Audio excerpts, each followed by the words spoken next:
नमस्कार, आप देख रहे हैं सीएनबीसी आवाज में हूं मनीषा गुप्ता और बात करेंगे आज डॉलर पे, जहां पर तेजी देखने को मिली है और जिसका सीधा असर हमने यहां पर बाकी सभी डॉलर डिनोमिनेटेड कमोडिटीज में आता हुआ देखा है।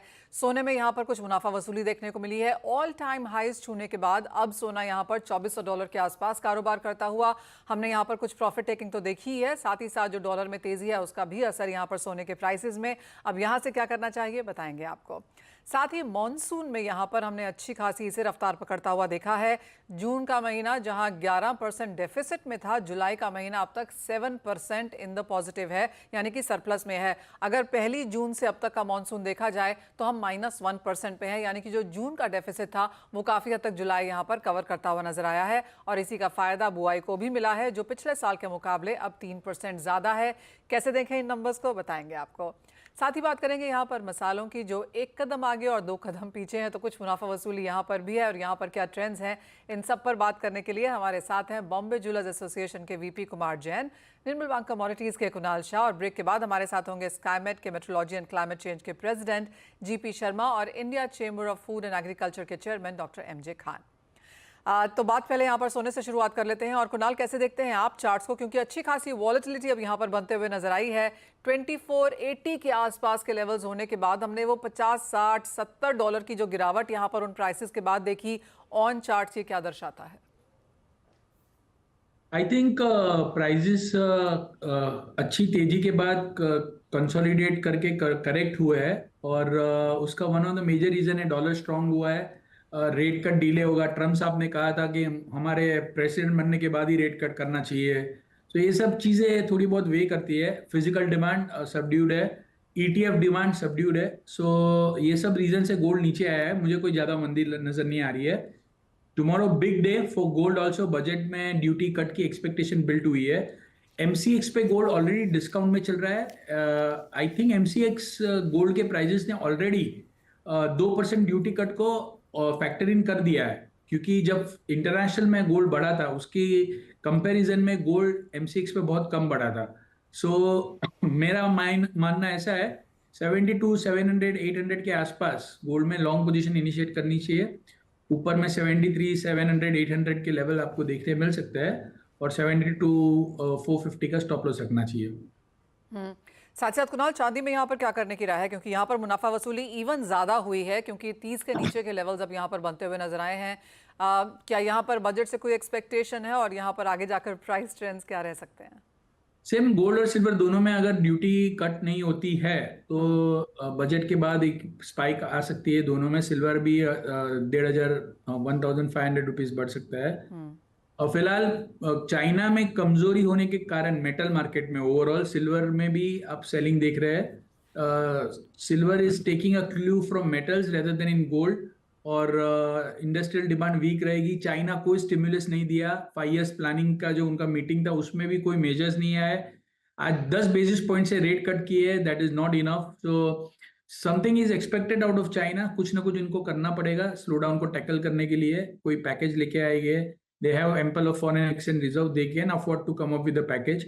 सो ऐसा कुछ होगा तो एक अच्छी तेजी नियर टर्म में देखने मिलेगी, वरना मेटल्स को फॉलो करता हुआ नजर आएगा। 89,000 मुझे बॉटम लग रहा है। 89,000 के नीचे नहीं जाना चाहिए।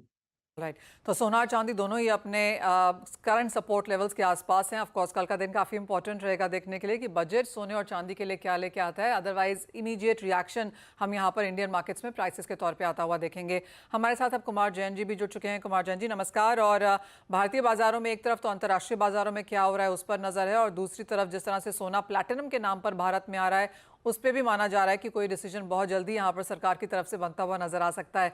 तो एज अ ज्वेलर आप इन दोनों ही खबरों को कैसे देख रहे हैं? बिल्कुल, यहाँ पे भरपूर ग्राहकी है। इतना काम है कि नहीं पूछे आप। लोगों के सबके दिमाग में बैठ गया कि सोना बहुत तेज जाएगा और चांदी भी तेज, उसी तरह सोने की तरह चांदी भी तेज जाएगी। दोनों में अच्छी मांग आई हुई है, बहुत अच्छी मांग है। और सोना वैसे घट के इस समय अच्छा घटा, $85 टूटा है, 4005 पे आया है, 2405 पे आया है सोना 2485 से। एक अच्छा मौका, अपॉर्चुनिटी है लोगों के लिए कि ये भाव में लोग खरीदारी करें। और आगे आने वाले समय में शादियों के भी सीजन है, नवंबर से शादियां शुरू हो रही है, उसमें भी जबरदस्त ग्राहकी रहेगी और अच्छी मांग इस समय रिसाइकल गोल्ड और फ्रेश गोल्ड भी लोग ले रहे हैं। सोना एक्सचेंज कर रहे हैं। यहाँ पे एक अच्छी सी मांग आई हुई है। ऑलराइट, ये तो बारिश में मांग भी जी, ये जो जैसे कुमार जैन जी कह रहे हैं कि मांग यहाँ पर अच्छी खासी है, लोगों को अब ये लगने लगा है कि आगे जाके प्राइसेस में और बढ़त देखने को मिल पाएगी, तो खरीदारी यहाँ पर बनती हुई नजर आई है। लेकिन आप कुमार जैन जी, जो जहाँ तक बजट की बात है, आप यहाँ से क्या एक्सपेक्ट कर रहे हैं कि आगे कल क्या देखने को मिल पाएगा, और किस तरह की तैयारी एज अ ज्वेलर आप उसके लिए कर रहे हैं? ये बजट के हम लोग ज्यादा एस्टिमेटेड नहीं है, बिकॉज ऑफ लास्ट 3-4 टर्म में सरकार ने कुछ भी नहीं देखा गोल्ड के लिए, कुछ सब्जेक्ट ने, और गोल्ड को उल्टा स्टैम्प ड्यूटी बढ़ा दी है। हो सकता है सरकार स्टैम्प ड्यूटी घटाएगी तो जीएसटी बढ़ाएगी। किसी तरह सरकार के दिमाग में गोल्ड पे वेस्ट है ऐसा, तो सरकार गोल्ड की ओर ध्यान नहीं देगी और सोना तेज जाएगा बिल्कुल।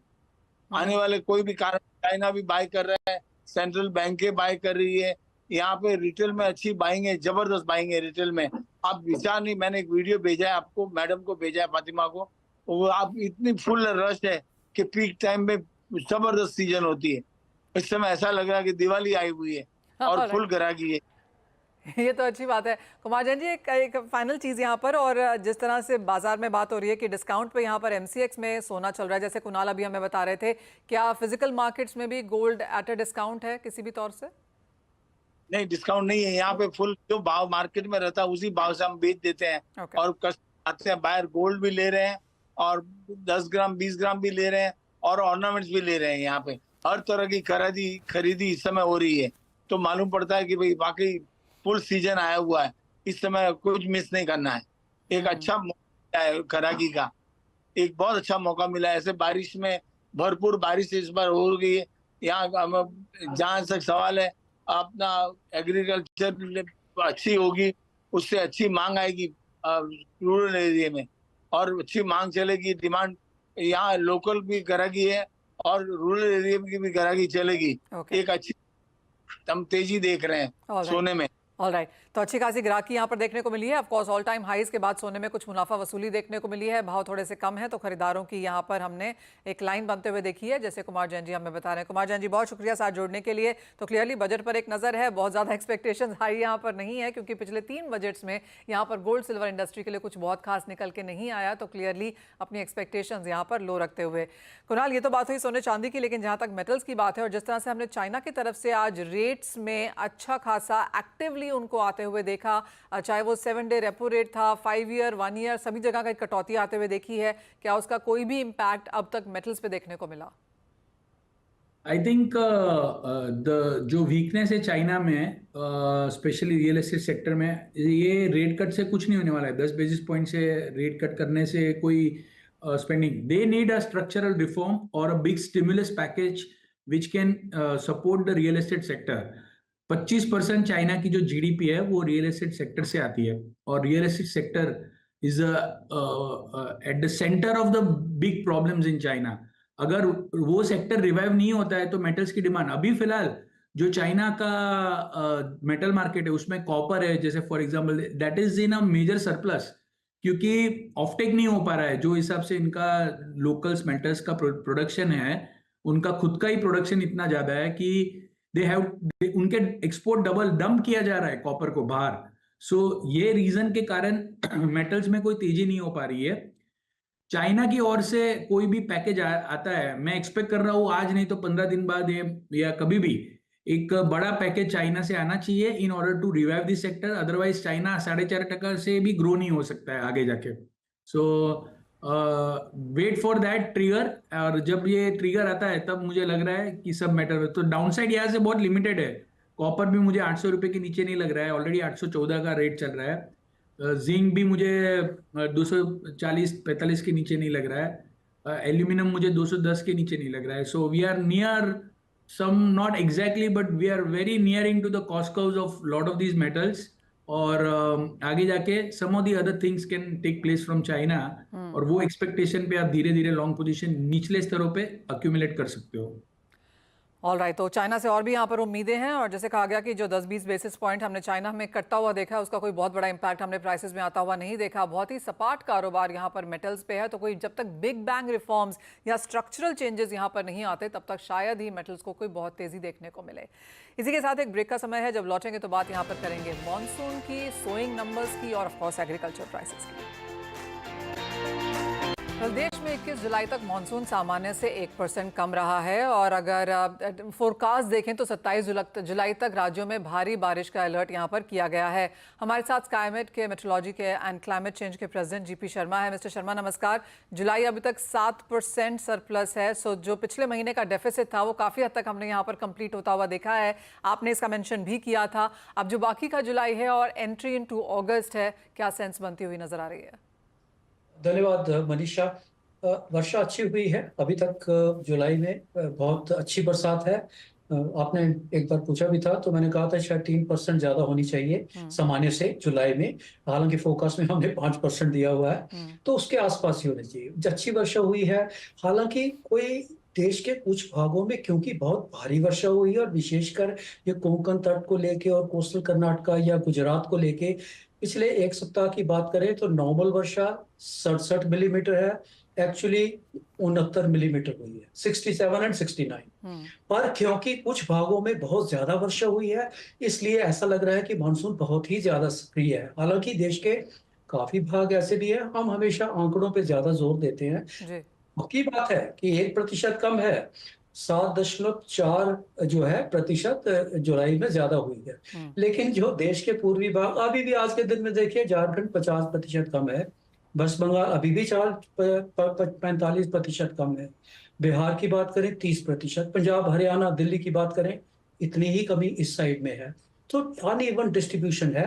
पर कुल मिला के अगर देखें तो हाँ, मानसून जोन जो कहते हैं देश के मध्यवर्ती भाग, वर्षा उनमें अच्छी हुई है। महाराष्ट्र की बात करें या इवन मध्य प्रदेश की बात करें, देश के दक्षिणी भागों में तो अच्छी बरसात हुई है। आने वाले दिनों में देखिए जो ये अच्छा वाला जो एक्टिव मानसून कंडीशन है, मैं तो कह रहा हूँ लगभग 3 दिन तक और चलना चाहिए ऐसा। 25 तारीख के बाद से वर्षा एक बार फिर से सामान्य सी हो जाएगी, और मुझे कुछ ऐसा लग रहा है जैसे अगस्त के शुरू में ही हमें शायद ब्रेक इन मानसून कंडीशन देखने को ना मिल जाए, लग रहा है ऐसा। हालांकि अभी इतनी जल्दी कहना बहुत शायद it will be too early, पर स्थिति ऐसी बन रही है। पर वो भी कोई असामान्य सी बात नहीं है। अगस्त के महीने में ब्रेक मानसून होता है, इनवेरिएबली वो फर्स्ट हाफ में ही आता है, और इसलिए ऐसी स्थिति बन रही है कि शायद उन दिनों अगस्त जो है वो सामान्य से हालांकि कम रहे, ऐसी मेरा अनुमान है, और मैंने अपनी फोरकास्ट में दिया भी हुआ है। तो ब्रेक मानसून कंडीशंस में मानसून बाकी देश के बाकी काफी सारे भागों में कमजोर पड़ जाता है, और केवल तराई वाले क्षेत्र जो हैं उनमें बरसात ज्यादा होती है, नॉर्थ ईस्ट इंडिया में, असम और अरुणाचल में। ऐसी स्थिति कुछ मुझे बनती हुई दिखाई दे रही है। जी जी मिस्टर शर्मा, जैसे आप कह रहे हैं कि जुलाई में 3 से 5% अबव नॉर्मल, और अगस्त में जो बिलो नॉर्मल हम देख रहे हैं, तो ये किस हिसाब से रह सकता है? देखिए, हमने जितना जुलाई का ज्यादा है उसमें हमने अपनी फोरकास्ट में अगस्त में लगभग 5-6% की कमी दिखाई हुई है उसमें।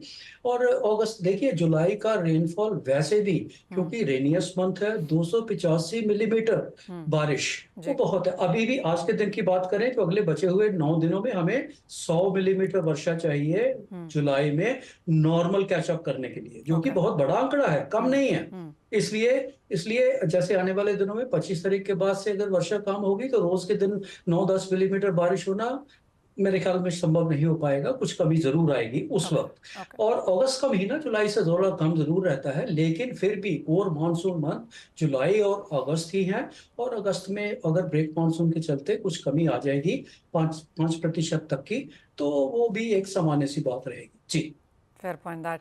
अब यहाँ पर बुआई के नंबर्स भी देखें। मिस्टर एमजे खान हमारे साथ हैं। मिस्टर खान, 3% ज़्यादा बुआई है पिछले साल के कंपैरिजन में, और जैसे मिस्टर शर्मा बता रहे हैं कि जुलाई के बाद एक ब्रेक अगस्त में देखने को मिल सकता है, जो एक्सपेक्टेड है, जो फसलों के लिए शायद बेहतर भी होता है।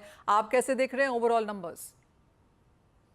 देखिए, 2 चीजों से बुआई प्रभावित होती है। एक तो रेन से, बारिश कैसी है, दूसरा प्राइसेस कैसे हैं। तो जो ओवरऑल ग्रोथ दिख रही है, इसका मतलब बारिश का पैटर्न बेहतर है कंपेयर टू अर्लियर ईयर्स, लेकिन कभी भी यूनिफॉर्म तो नहीं हो सकता है और होगा भी नहीं। लेकिन क्योंकि 3-4 जो मेजर क्रॉप्स हैं उनकी बुआई अच्छी हुई है, उसमें शुगर केन भी है, राइस भी है, पल्सेस तो काफी अच्छा परफॉर्म किया है, ऑयल सीड भी बेहतर किया है, तो मुझे लग रहा है कि बारिश एंड प्राइस का कॉम्बिनेशन जो है it is delivering good. Sugarcane का थोड़ा नंबर मैं देख रहा था कम है, जबकि शुगर प्राइसेस भी अच्छे रहे हैं। तो मुझे लगता है खरीफ का इस साल जो टारगेट है वो गवर्नमेंट का एक्सीड होना चाहिए, एंड उसकी शुरुआत अच्छी सोइंग के जो रिकॉर्ड्स सामने डेटा आ रहे हैं उससे दिखाई पड़ रही है। जिस तरह के नंबर्स हैं, ऑफ कोर्स सरकार इसके बारे में मिस्टर खान बात करती भी रही है कि इस बार वो काफ़ी अच्छी क्रॉप की एक्सपेक्टेशन कर रहे हैं, क्योंकि मॉनसून का फोरकास्ट यहाँ पर अच्छा था और अब तक हमने वो नंबर्स ठीक ठाक यहाँ पर आते हुए देखे हैं। अब ऑफ कोर्स कल का बजट तो यहाँ पर बन ही चुका होगा, लेकिन क्योंकि आप हमारे साथ हैं, आपको क्या लगता है क्या प्रायोरिटीज़ देखने को मिल सकती हैं? जैसे जैसे बजट पास आता है, बहुत सारे सेक्टर्स की जो वो 10-12 पॉइंट की लिस्ट होती है वो कम होकर 2-3 पॉइंटर्स रह जाती है, क्योंकि वो रियलिटी यहाँ पर सेट इन हो जाती है। That's correct. देखिए, आज इकोनॉमिक सर्वे प्रेजेंट होगा, उससे भी थोड़ा सा रिफ्लेक्शन आएगी कल की प्रायोरिटीज में, क्योंकि गवर्नमेंट के पास तो इकोनॉमिक सर्वे के जो इंडिकेटर्स हैं, डेटा में तो पहले आ जाते हैं, तो बजट में कहीं ना कहीं रिफ्लेक्शन भी होता है। बट इम्पॉर्टेंट ये है कि 3 स्टेट्स के इलेक्शंस होने जा रहे हैं और तीनों जो है वो फार्मर्स डोमिनेटेड स्टेट्स हैं। देयरफॉर मुझे लगता है एग्रीकल्चर के कॉन्टेक्स्ट में और जो चैलेंजेस अभी रिसेंट डेज में, मंथ्स में रहे हैं, खास करके जो प्राइसेस स्काई रॉकेट हो रहे हैं, तो कहीं पोस्ट हार्वेस्ट मैनेजमेंट का जो इंफ्रास्ट्रक्चर है, जो प्राइसिंग सिस्टम है, जो सप्लाई चेन है, उस सब पे मुझे लगता है कहीं नए सिरे से ट्रस्ट आनी है और उसके साथ साथ R&D पे भी आनी है, क्योंकि दलहनों में कोई टेक्नोलॉजी ब्रेक थ्रू नहीं हुआ है, उसकी वजह से हम लोग कंटिन्यूअसली इंपोर्ट डिपेंडेंट, बल्कि इंपोर्ट का साइज बढ़ता जा रहा है। तो ऑयल सीड एंड पल्सेस, इसमें टेक्नोलॉजी ब्रेक थ्रू आए, इसलिए R&D पे मुझे लगता है इन्वेस्टमेंट ज्यादा आएगा। लेकिन supply chain and value chain and post harvest जो इंफ्रास्ट्रक्चर है, इसमें मुझे लगता है नए सिरे से या तो एग्री इंफ्रा फंड या कोई नई स्कीम के साथ में भी मुझे लगता है इसको स्ट्रेंथन करेंगे, क्योंकि प्राइसेस बढ़ रहे हैं जिसकी वजह से सरकार का पॉलिटिकल कैलकुलेशन गड़बड़ा सकता है। एक फाइनल चीज़ मिस्टर खान, और वो ये है कि ऑफ कोर्स खाने के तेलों पे तो यहाँ पर एक नेशनल मिशन की एक्सपेक्टेशन है ही है, वो है भी, उसके शायद फंड एलोकेशन भी हम यहाँ पर होता हुआ देखें। लेकिन काफ़ी सारे सेक्टर्स जिनसे बात हुई है, तो कोई कॉटन मिशन की बात कर रहा है, केन मिशन की बातें यहाँ पर हैं, पल्सेस मिशन की बातें हैं, तो सभी सेक्टर्स को कहीं ना कहीं ये लगता है कि एक बड़ी स्ट्रक्चरल, लॉन्ग टर्म, सस्टेनेबल यहाँ पर पॉलिसीज़ निकल के आ पाएंगी। लेकिन जैसे आपने कहा कि शायद हमें सिर्फ एडिबल ऑयल और पल्सेस में ही वो देखने को मिले। देखिए, एग्रीकल्चर में अगर आप लिस्टिंग शुरू करें तो शायद 110 या 112 एरिया निकल के आएंगे, हर एक पे एक मिशन आ जाए तो सब खुश हो जाएंगे। लेकिन इतने सारे मिशन से जरूरत ज्यादा है एक्शन की, और एक्शन जो है उसका पहला पार्ट जो है बजट से शुरू होता है। लेकिन टेक्नोलॉजी जो दुनिया में अवेलेबल है, जिस भी उस पे है, या जो एक्सपीरियंसेस हैं, जो लर्निंग्स हैं, उसको लाने की जरूरत है। और जो स्टार्टअप्स ने नए मॉडल टेक्नोलॉजी सेंट्रिक दिए हैं, उन मॉडल्स को स्केल अप करने के लिए गवर्नमेंट का जो इंफ्रास्ट्रक्चर उसको लिवरेज करने की जरूरत है। बिकॉज स्टार्टअप तो बड़ा स्पेशलाइज्ड मॉडल होते हैं, लेकिन लिमिटेड इंटरवेंशन होता है। तो एक ये पार्टनरशिप का जो मोड है, इसको भी बढ़ाने की जरूरत है। मुझे लगता है इसको काफी हम लोगों ने एम्फेसाइज भी किया था वित्त मंत्री जी के साथ मीटिंग में। एंड मिशन से आगे बढ़ के जो एक्शंस आने ग्राउंड पे, उसमें फार्मर्स का कैपेसिटी बिल्डिंग, खास करके जो क्लाइमेट चेंज का असर दिखाई पड़ रहा है, और डॉक्टर साहब जो बारिश के बारे में बता रहे थे, लॉन्ग टर्म में सबसे बड़ा चैलेंज यही होने जा रहा है कि क्लाइमेट चेंज से जो पैटर्न चेंज होगा, उससे डील करने के लिए कैसे हम लोग फूड सिक्योरिटी इंश्योर कर पाएंगे। So top most priority is this, prices management is second, trade और एक्सपोर्ट बढ़े वो थर्ड, और उस सबको बेहतर करने के लिए जो इंफ्रास्ट्रक्चर डेवलपमेंट है वो चौथा। तो मुझे लगता है इन प्रायोरिटीज को किसी किसी शब्दों में या किसी प्रोग्राम में या मिशन में मुझे लगता है कल देखने को मिल सकता है। ओह एब्सोल्युटली, और आपने वो 4-5 चीज़ें कही हैं, वो बज़वर्ड्स भी हैं, और एक्सपेक्टेशन यही है कि ये जो इंपॉर्टेंट चीज़ें जो सारी इंडस्ट्रीज़ यहाँ पर वित्त मंत्री और सरकार के समक्ष रखते भी रहे हैं, इन पे एब्सोल्युटली कुछ देखने को मिलेगा। और जैसे कहा गया, इकोनॉमिक सर्वे यहाँ पर कुछ ही मिनटों में यहाँ पर टेबल इन किया जाएगा पार्लियामेंट हाउसेज में, तो काफ़ी इंडिकेशंस तो शायद यहीं से निकलते हुए भी नजर आएंगे। बहुत शुक्रिया मिस्टर शर्मा हमारे साथ जुड़ने के लिए। मिस्टर खान आपका भी। और इसी के साथ फिलहाल इस कार्यक्रम में इतना ही समय है, लेकिन हम लौटेंगे और फोकस यहाँ पर डालेंगे इक्विटी मार्केट्स पर।